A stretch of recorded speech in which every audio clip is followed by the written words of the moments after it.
Good day, everyone. The Energy Minister is trying to take South Africa for a fool, and I'm going to expose him now with regards to their new plans for energy generation within South Africa. And he has said that we are going to build another 105,000 megawatts worth of capacity.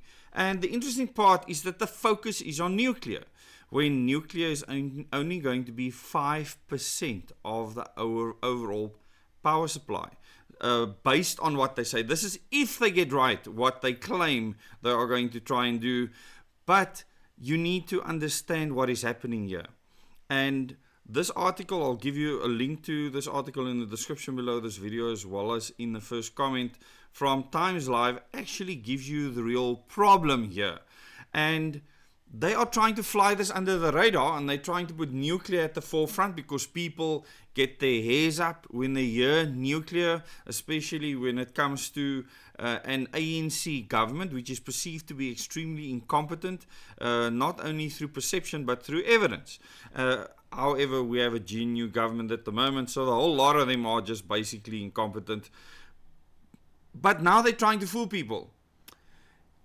Can you remember when the whole Jacob Zuma story came out, that he made a deal with Russia and they were going to build nuclear power stations, and everyone said it was going to cost 1 trillion, which were all lies.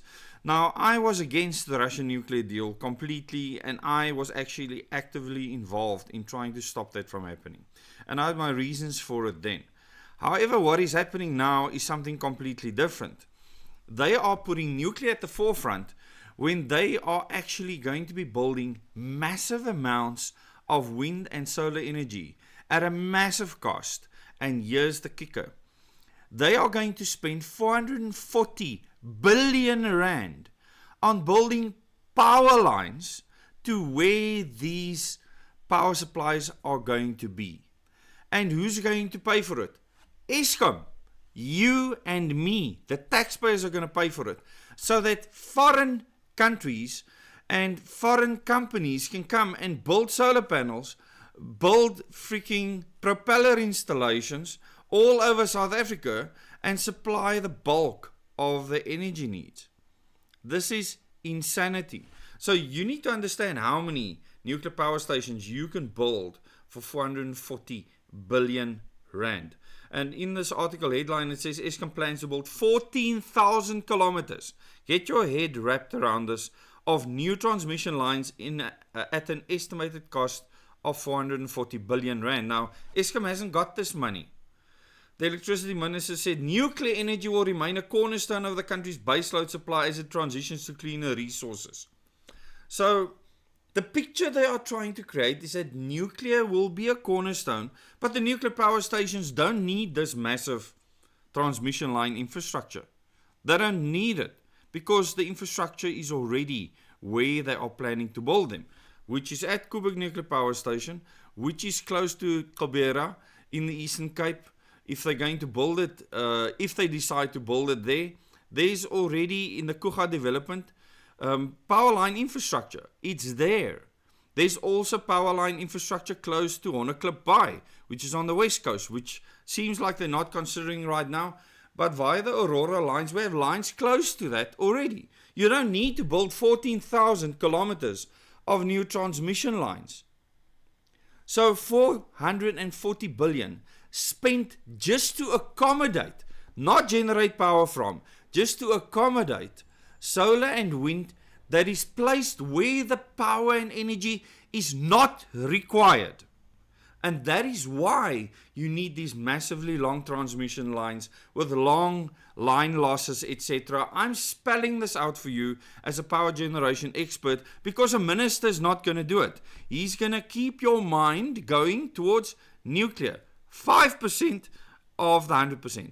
95% will come from coal, gas, and renewable energy sources, which will be battery banks, extremely expensive, and then solar panels, one hailstorm and they're gone, and then wind turbines, which just don't last.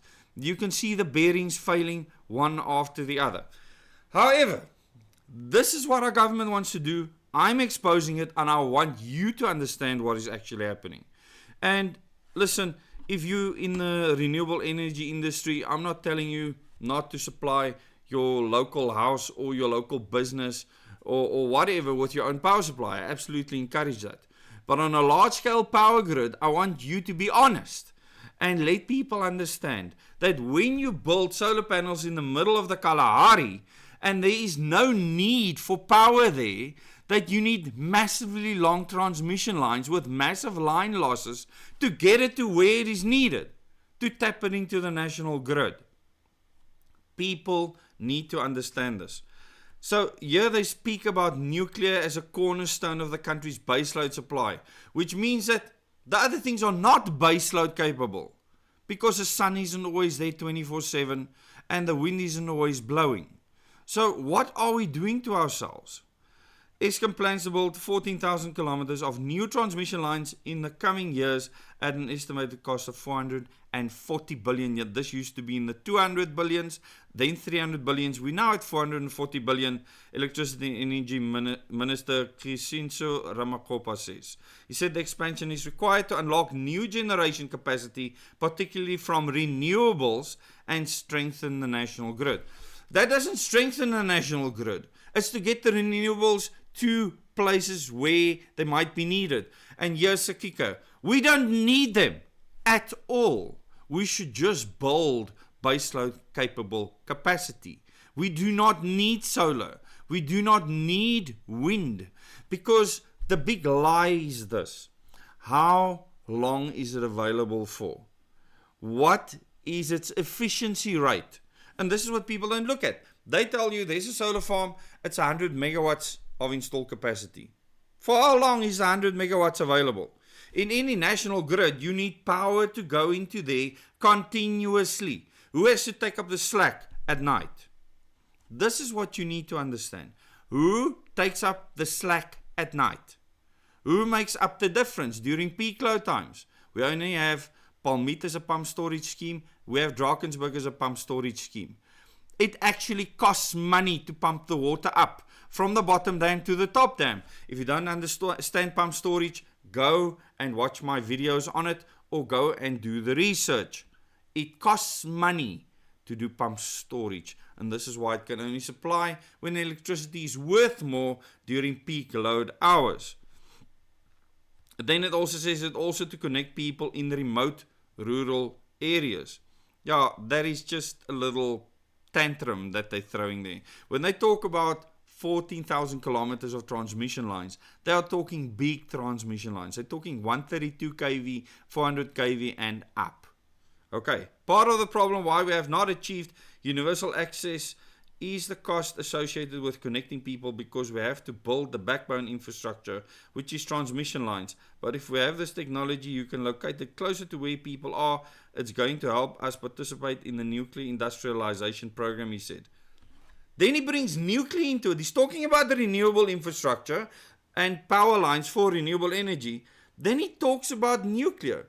The nuclear is already built where we have power lines. And the future nuclear we are planning to build is already near power lines. The infrastructure is there. You don't need 14,000 kilometers of line. You are being deceived and you are being lied to. I can go into a lot more detail, but then they talk about Koeberg and the life extension of the units. I've spoken about this, that we have 1,860 megawatts that gets put into the grid 24/7. Until you need to refuel one of the units.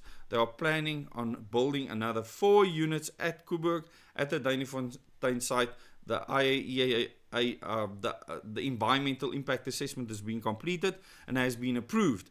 However, who will they procure the power stations from, and will they get it built by 2039? They haven't even started those processes. So I cannot see how this 105,000 megawatt pipe dream or fairy tale or whatever you want to call it is going to take place unless big overseas investors and private companies start getting involved. My problem is Eskom is going to build the 14,000 kilometers worth of power lines. That is not going to be for Eskom power stations. No. You need to ask yourself, why is this happening, and why is the taxpayer going to be burdened to put infrastructure in place, like tar roads, like railroads, and all the other things, for companies to make a fortune. Because that's all that's going to happen. You're going to pay through your nose for your electricity. Just imagine what the cost of electricity is going to be. Don't listen to their promises of renewables to drive the prices down. They are lying to you. They are blatantly lying to you. Imagine what's going to happen to the cost once we have another 440 billion worth of debt that we need to repay. Thanks so much for watching this video. If you have not subscribed to this channel, please subscribe so that you can get future videos, see future videos. Click the bell icon so you can get the notifications. And I'm an energy expert. I worked in the nuclear industry since 1992. I was a licensed reactor operator. I actually connected generators to the grid with my own hands by pushing buttons, seeing them synchronize, looking at the voltages, looking at the megawatts. So I have hands-on experience. I understand the national grid, how it works, together with many other professionals in the industry. These people talking to you like the minister understand nothing about the power grid. This is international politics at play, and your pocket is going to get screwed over. Thanks so much for watching. Till the next video.